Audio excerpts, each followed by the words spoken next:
If you are watching this right now, then more than likely you are tired of living through the state of the ego, gripped by fear, anxiety, stress, concerns about tomorrow, regret of the past, and you're hitting a breaking point.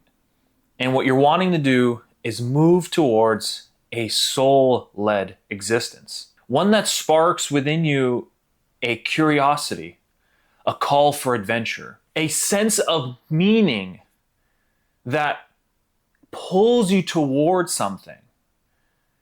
And having the mystery of what that is be part of the fun.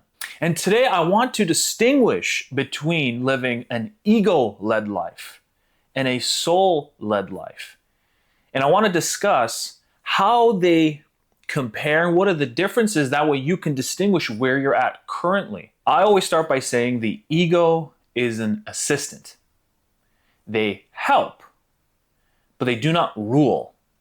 Why is that though? The ego does provide practical, strategic breakdowns, and it can allow you to cut through a lot of the clutter and just get to the strict, hard data. However, the issue with the ego is that it sees the world through a very narrow, tight lens. It doesn't have a wider consciousness. And so what that means is, if you've had trauma in your life, which who hasn't, but if you've had any pains in your life, parts of you've rejected, the ego cannot encompass all these things in the beginning. And so what ends up happening is you will live your life, and unconscious to you, you will be dictated by those pains, by those fears, the anxieties, and they will come to you in the form of images, words, moving pictures, which then lead to emotions. And the biggest issue with living strictly through ego is you will not be able to tell the difference whether you had an intuition that is of genuine, pure intent, something coming from the base of your existence, this, as Carl Jung would say, the self with the capital S. When we are unaware of the effect of our unconscious into our ego, then you're going to receive messages that you may think are genuine, but they're actually rooted in fear. They're rooted in anxiety and panic, distorted images of the future. And you act on those things, and you'll go about your life making decisions and wondering, what is going on? Why am I repeating the same mistakes? Why do I feel stuck no matter what I do? The soul, however, is a completely different phenomenon. It is something I can't even honestly tell you exactly what it is because I don't know. But what I do know is that it acts completely differently. And the individuals who used to know this best were the ancient tribes, people that lived hundreds of years ago, where unlike today, where we have so much stimulus, we can be distracted and keep ourselves in this constant heightened state of pleasure. They had nothing. They were essentially bored. And I always say that when you're bored, what else are you going to do but pay attention to what's going on internally? And so they had a touch with the intuitive, the intuition, the sensations. The soul lives symbolically. It doesn't live so straight 1 + 1 = 2. In the world of soul, it doesn't really make sense. It lives in a place where if you engage with it internally, if you try to communicate with it, it will deliver information, it will deliver a path, a source of knowledge, signs, symbolisms, and patterns that are rational to you, that will feel that it makes sense. But the minute you try to spell them out and pass it over to the people around you, it starts to distort. So there is a very subjective element to it, but yet simultaneously it lives in the objective world around you. And the soul essentially is cryptic, and its message delivered to you is not always so clear. It can often come to you in the form of dreams, in the form of synchronicity, and by that I mean when the inner world and the outside world align in a meaningful way, not in something simple, but in a way that you think, how on earth could this have lined up for me today? And the soul is in touch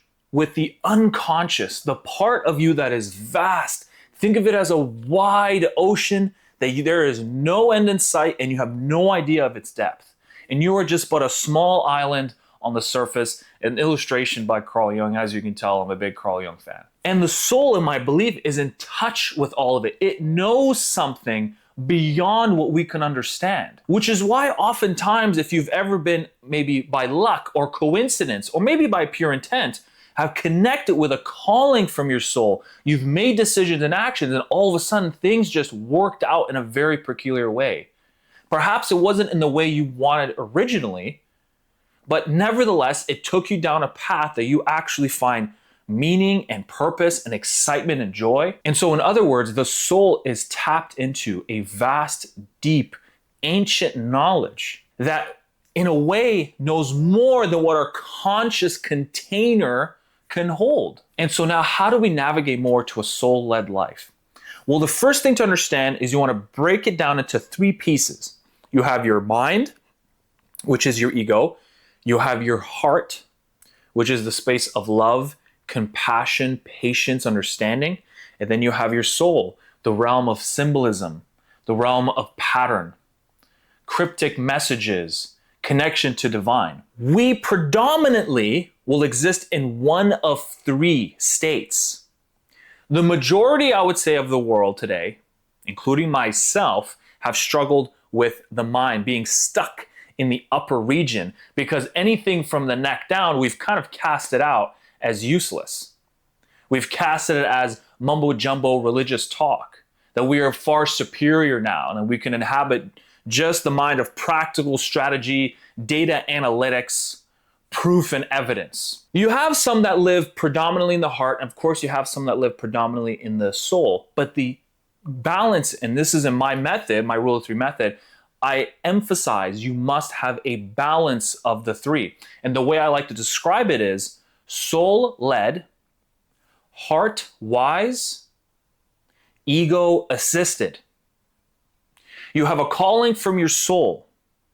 And the way you can pay attention to it is by first understanding how much of you are you stuck in your mind. Because how could you listen if you're still filtered through a lot of fears and old traumas and old pains? So we need to integrate those traumas, bring them to the forefront, contend with the emotions you don't want to contend with. Be brutally honest with yourself, of course, with love and compassion, using the heart to bridge that gap. It's the heart that allows you to investigate your inner world. It's not get into a judgmental state, an aggressive state. Be patient and say, well, what is it that we want to tackle today?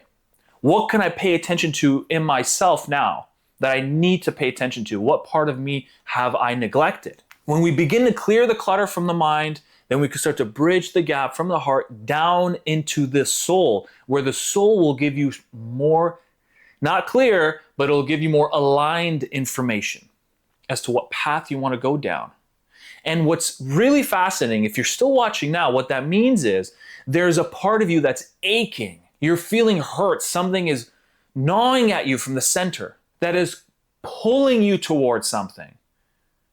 And perhaps the ego is in the way. And when I say ego, I mean the identity, the framework that we've attached to ourselves. I have to be the winner, or I have to be the compassionate one to everyone around me. I have to be the martyr. Whatever identity we've formed ourselves to so rigidly that it cannot communicate with the soul. And so a soul-led life is not one of just hugging trees all day. No shame to those that do. I've done it a few times. But by that, I mean just living too much in the clouds.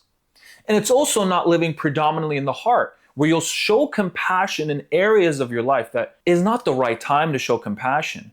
It's a compassion that eats itself. As a practice to you, where do you sit in those three categories predominantly? Which one of the three have you completely neglected? And which one of the three are you feeling called to work on? Do you need more compassion and more love in your life? Do you need to quiet down your mind?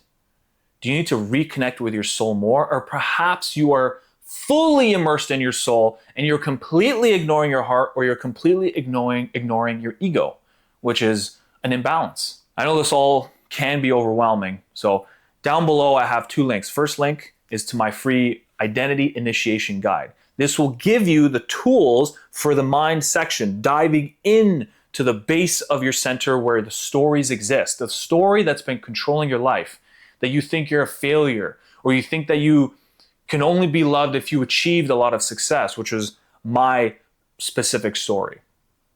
Whatever it is, the free guide will allow you to tap into it, build awareness around it, bring it up into the conscious mind to then massage it out and not have so much impact over you. Or if you've been watching my content for some time and you want to work with me personally, I have a mentorship program that I launched. It's a 6-month program, very intensive, but it from beginning to end moves you from ego-dominated living, living in pain, trauma, suffering, and I will teach you method I built for myself when I went through my valley of ego death.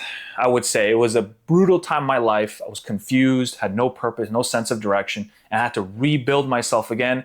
And I had advice from different places, but I fundamentally built this from just my own pain. And I've done it with clients so far. I actually have one that I uploaded on my channel. You can go ahead and watch. But I only accept 2 people per month. It's very intensive. It's a lot of work, but I'm there every step of the way. Thank you very much, everybody. And I will see you on the next video.